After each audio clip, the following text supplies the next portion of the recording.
तो तुमने एंजल्स के बारे में तो सुना ही होगा या देखा ही होगा, चाहे तुमने कभी गॉड के ऊपर मूवीज नहीं देखी हो, कभी तुमने चाहे सोनपरी शो भी ना देखा हो, जो कि अच्छी बात नहीं है। क्या मतलब शक्तिमान अभी तक याद है लेकिन सोनपरी नहीं।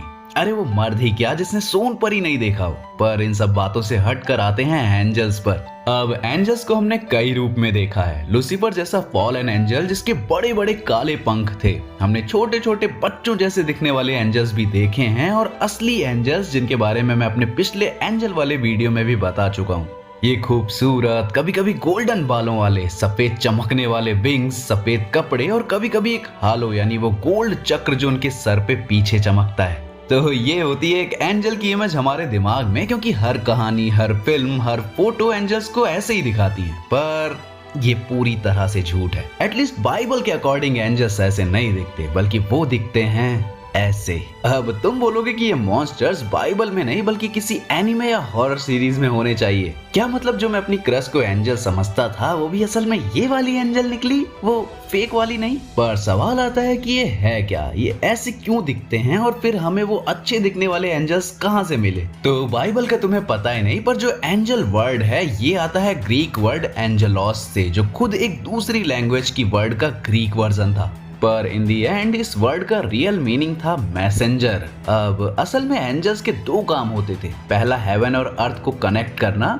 बेसिकली वो गॉड के मैसेंजर थे जो गॉड को कनेक्ट करते थे अर्थ से। उनकी कोई इच्छा हो, उनकी कोई डिमांड हो, कोई विश हो, ये एंजल्स उसे पहुंचाते थे इंसानों तक। अब गॉड तो हर टाइम अर्थ पर आ नहीं सकते थे, हर छोटे बड़े काम के लिए तो एंजल्स उनकी पावर्स में जो काम हो सकता था वो करने के लिए अर्थ पर आते थे। जैसे कि किसी को बचाना या किसी को मारना। एंजल ऑफ डेथ का टर्म भी यहीं से आता है। पर जब इन एंजल्स को पहली बार बताया गया तो एक्चुअली उन्हें विंग्स भी नहीं दिए गए थे। ओरिजिनल टेक्स्ट में जब एंजल्स अर्थ पर आए थे तो वो किसी भी नॉर्मल इंसान जैसे दिखते थे, उनके कोई विंग्स नहीं थे, और धीरे धीरे उन्हें नाम दिया जाने लगा, जैसे गैब्रियल और लूसीफर। अब इनके बारे में मैं डिटेल में ऑलरेडी बता चुका हूँ। स्टिल अगर तुमने वो चीज नहीं देखी है तो इस वीडियो के एंड में मैं वो क्लिप्स भी ऐड कर दूंगा। पर अभी आज के टॉपिक पे फोकस करते हैं। तो अब अगर मैं इन एंजल्स पे ऑलरेडी बात कर चुका हूँ, और अगर मैं ऑलरेडी बता चुका हूँ कि ये सारे एंजल्स इंसानों जैसे दिखते थे, तो मैंने पहले क्यों नहीं बोला कि ये सब झूठ है। कहाँ है वो मॉन्स्टर्स जैसे दिखने वाले एंजल्स।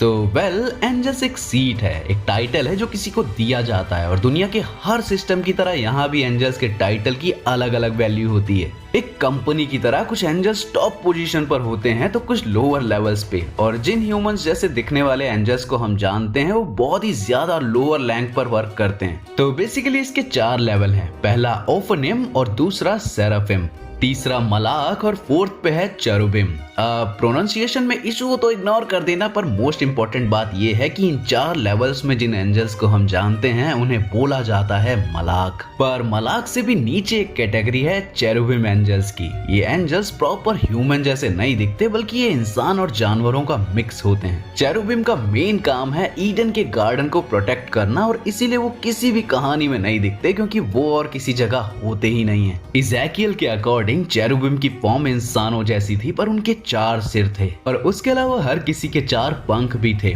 उनके पैर इंसानों जैसे थे, पर उनके निचले पैर किसी जवान गाय या बैल के पैर जैसे थे, और उनकी स्किन पीतल जैसी चमकती थी। और जो 4 सर थे उनके, वो एक इंसान का सर, एक शेर का सर, एक बैल का सर, और एक गरुड़ का सर होता था। तो ये तो थे चेरुबिम, जो बिल्कुल हमारे नॉर्मल एंजल्स जैसे नहीं दिखते थे। पर अगर तुम किसी भी धर्म की तरफ देखो तो तुम्हें कई ऐसे क्रीचर्स मिलेंगे उनकी कहानियों में, जो भी कई हद तक ऐसे दिखते हैं कि किसी की बॉडी इंसानों वाली है पर सर जानवर का, और इवन उनके पास भी विंग्स हैं। तो ऐसे हाइब्रिड क्रीचर्स कई कहानियों में हैं, और इवन कई लोगों का मानना है कि जिन चेरुबिम एंजल्स की बात यहाँ हुई है वो सब मेसोपोटामिया के जो गार्जियन क्रीचर्स हैं डायरेक्टली उनकी जनरेशन से आते हैं ये। पर अब हम आते हैं सेराफिम पर। अब ये वाले एंजल्स थोड़े अलग थे। बेसिकली इनके पास 6 विंग्स होते थे। 2 विंग्स वैसे ही नॉर्मली उड़ने के लिए होते थे, पर बाकी 4 विंग्स एक दूसरे के अगेंस्ट अटैच्ड होते थे। जो एंजल्स की बॉडी को कवर किए होते थे कि कुछ ना दिखे बस उनके फेस के अलावा। अब सेराफिम बेसिकली सिंगर्स थे जो गॉड के प्रेज में गाने गाते थे, म्यूजिक गाते थे और जो गॉड का थ्रोन है उसकी केयर टेकिंग करते थे। पर अब आते हैं सबसे इंटरेस्टिंग ऑफनिम।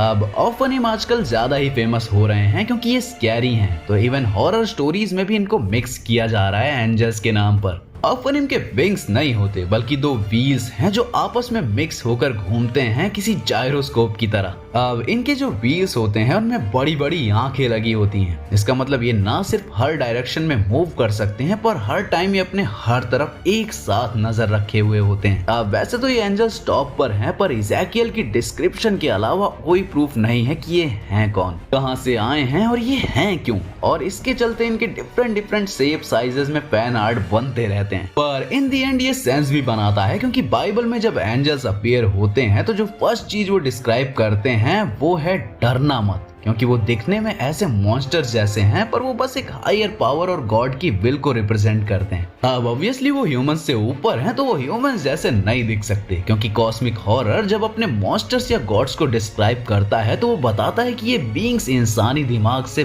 बहुत ऊपर हैं। ना तो कोई इन्हें समझ सकता है और इनके बारे में बस सोचना ही किसी इंसान को पागल कर देगा। अब कुछ लोग बोल सकते हैं कि बाइबल के एंजल्स कॉस्मिक हॉरर के गॉड्स की तरह इविल नहीं है, पर सच तो यही है कि कॉस्मिक हॉरर के गॉड्स भी इविल नहीं है। वो बेसिकली हायर रेल्म के बीइंग्स हैं जो अपनी लाइफ जी रहे हैं। उनकी पावर्स हमसे कहीं ऊपर है और वो हमें जैसे चाहे वैसे जज कर सकते हैं। एंजल्स ने गॉड के कहने पर ना जाने कितनों को मारा है। इवन एंजल्स एज या ये नहीं देखते कि कौन वीक है कौन स्ट्रॉन्ग है। वो हायर बीइंग्स हैं जो कि अपनी जजमेंट पास करते हैं। वो ऐसे बीइंग्स हैं जिनका लुक, जैसे मैंने अभी बेसिकली डिस्क्राइब किया, इंसानों की समझ से बहुत परे है। तो हाँ, हम बोल सकते हैं कि एंजल्स ही कॉस्मिक हॉरर के ओरिजिनल इंस्पिरेशन है। तो ये था टॉपिक कि कैसे मीडिया ने हमें कभी रियल स्कैरी एंजल्स दिखाए ही नहीं। अब ये मेरा प्रीवियस वीडियो मैं क्रिश्चियन एंजल्स पर तुम्हें दिखाने वाला हूँ। इसे देखने के बाद चैनल पर जाके और भी वीडियो जरूर चेकआउट करना एपिक स्टोरीज के लिए। अब वैसे तो 3 मेन आर्क एंजल्स हैं जो हमें टेक्स्ट में देखने को मिलते हैं, पर कई चर्च वगैरह के द्वारा इस लिस्ट को 7 आर्क एंजल्स तक ले जाया गया है। तो आज बात करते हैं वो 7 आर्क एंजल्स कौन है क्रिश्चियनिटी के, और ये लूसीफर की कहानी से भी कनेक्टेड है। तो सबसे पहले है माइकल, एक योद्धा, एक लीडर। और जैसा कि मैंने लूसीफर वाले वीडियो में बताया था, जब हेवन में डेविल और एंजल्स की फाइट होती है तो माइकल ही था जिसने ग्रेट ड्रैगन को हराया था। और माइकल क्रिश्चियन आर्मीज का रक्षक और गाइड भी माना जाता है। बेसिकली आर्क एंजल माइकल या सेंट माइकल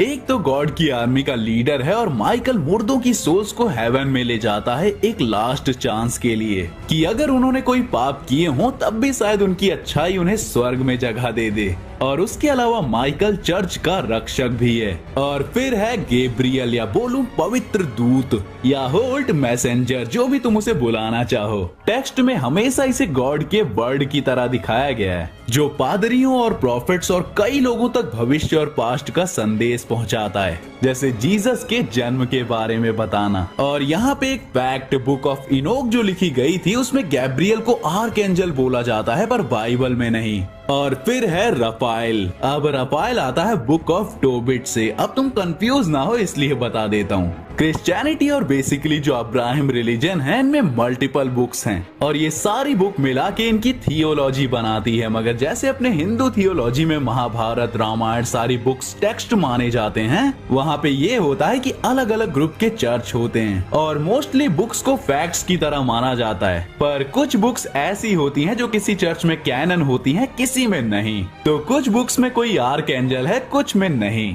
पर बुक ऑफ टोबिट में रफाइल बोलता है कि वो 7 आर्क एंजल्स में से एक है और वो सब गॉड को सर्व करते हैं। और रफाइल गॉड के लिए ह्यूमंस को हील करने का काम करता है, जैसे किसी पिता के अंधेपन को ठीक करना। वो एक तरह से ग्रुप का मेडिक है। अब ये 3 तो हो गए वो एंजल्स जो तुम्हें हर टेक्स्ट में मिल ही जाएंगे लगभग। पर अब आते हैं उनकी तरफ जो कॉमन नहीं है। तो अगली है यूरियल। इस आर्क एंजल को रोशनी और ज्ञान की एंजल बोला जाता है। यूरियल का काम है कि इंसानों को विजडम देना और उनके गॉड से जो भी क्वेश्चन है वो उनका आंसर करती है। यूरियल 4th एंजल थी जिसको उसका नाम मिला था और उसने ह्यूमैनिटी को बचाने में भी मदद की थी बाकी एंजल्स के साथ मिलके। और इसी तरह हम आ जाते हैं आखिरी के 3 तीन एंजल्स पे जिनका मेंशन मोस्टली टेक्स्ट में बिल्कुल नहीं है, जिनको हर क्रिश्चियन मानता भी नहीं है और जिनकी एग्जिस्टेंस या जिनका कैनन होना डिपेंड करता है चर्च पे। तो इनके बारे में डिटेल में बताने को कुछ भी नहीं है। तो पहली है जोफाइल। ये अकेली ऐसी आर्क एंजल है जो स्टार्ट टू एंड एक औरत है। हर टेक्स्ट में इसे एक औरत की ही तरह दिखाया और बताया गया है, क्योंकि ये आर्क एंजल सुंदरता की मूरत है। ब्यूटी ही इसका सबसे इम्पोर्टेंट फैक्टर है, और क्योंकि इसे दूसरों को वॉच और जज करने के लिए भी दिखाया गया है तो इसे वॉचमैन ऑफ गॉड भी कहते हैं। और दूसरा है कैमियल, साहस और युद्ध का एंजल, और इसका काम है कि शांति को बरकरार रखे और किसी भी हालत में सबको जस्टिस मिलना चाहिए।